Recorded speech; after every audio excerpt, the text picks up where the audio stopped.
What is up, guys? Today we will talk about if you guys can swap Ethereum to Solana on Phantom Wallet.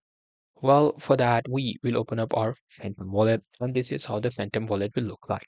Here, if I tap on this swap, you'll be able to see these swap options. Now, you will be able to select Ethereum just like that. As you can see, if I search for Ethereum, I will be able to find or select the Ethereum.